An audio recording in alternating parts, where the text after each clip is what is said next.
Assalamualaikum warahmatullahi wabarakatuh. Halo sahabatku semuanya. Kembali lagi dalam kisah hikmah. Pada kesempatan kali ini kita akan membahas kisah wanita teladan, yaitu Asyah istri Fir'aun. Asyah binti Muzahim adalah satu dari 4 perempuan mulia yang menjadi penghuni surga berkat keteguhan imannya. Kisah Asyah istri Fir'aun, raja zalim di zaman Nabi Musa alaihi salam, patut diteladani terutama bagi kaum perempuan. Kisah Asyah mempertahankan keimanannya diabadikan Allah Subhanahu wa taala dalam Al-Qur'an. Allah menceritakan kisahnya dalam surah Tahrim ayat 11, dan Allah membuat perumpamaan bagi orang-orang yang beriman. Istri Fir'aun ketika dia berkata, "Ya Tuhanku, bangunkanlah untukku sebuah rumah di sisimu dalam surga, dan selamatkanlah aku dari Fir'aun dan perbuatannya, dan selamatkanlah aku dari kaum yang zalim." Dalam kitab Uqudul Jain, Syekh Muhammad bin Umar An-Nawi menceritakan kisah Asyah yang menjadikan tauhid kepada Allah adalah segalanya. Untuk diketahui, Asyah binti Muzahim adalah perempuan Bani Israel keturunan para nabi.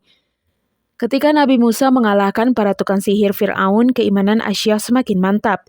Keimanannya kepada Allah sebenarnya sudah lama tertanam di hatinya. Asyah menolak menyatakan Fir'aun, suaminya, sebagai Tuhan. Dalam tafsir Murrah Labid disebutkan bahwa benih-benih iman dalam hati Asyah mulai tampak ketika ingin mengasuh Nabi Musa yang dihanyutkan di sungai.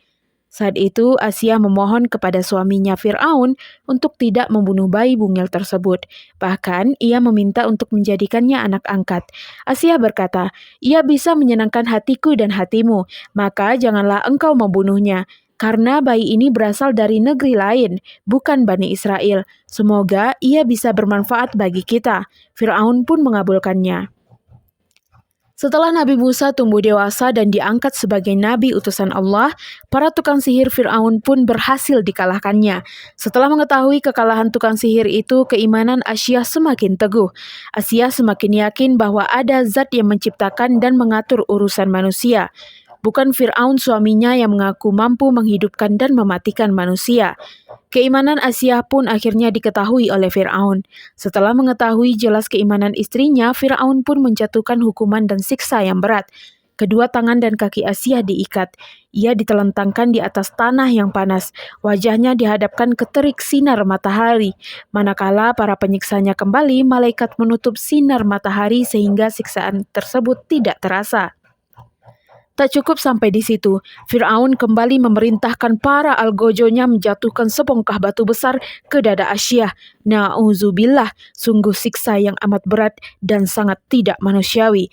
Ketika Asyah melihat batu besar itu hendak dijatuhkan kepadanya, beliau pun berdoa kepada Allah Subhanahu wa taala. "Wahai Allah Tuhanku, bangunkanlah aku untukmu di sisimu sebuah rumah di surga." Surat At-Tahrim ayat 11. Subhanahu wa ta'ala pun memperlihatkan sebuah gedung di surga yang terbuat dari marmer berwarna mengkilat.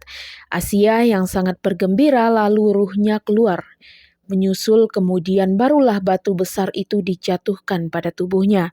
Beliau tidak merasakan kesakitan karena jasadnya sudah tidak mempunyai nyawa. Ulama asal Yaman Syekh Habib Abdullah Al-Haddad mengatakan, seseorang yang sempurna adalah orang yang mempermudah hak-haknya, tetapi tidak mempermudah atau meremehkan hak-hak Allah. Sebaliknya, orang yang kurang sempurna adalah orang yang diketahui berlaku sebaliknya. Dalam sebuah hadis yang diriwayatkan Imam Ahmad, Rasulullah SAW juga memuji Asyah dan 3 perempuan mulia lainnya.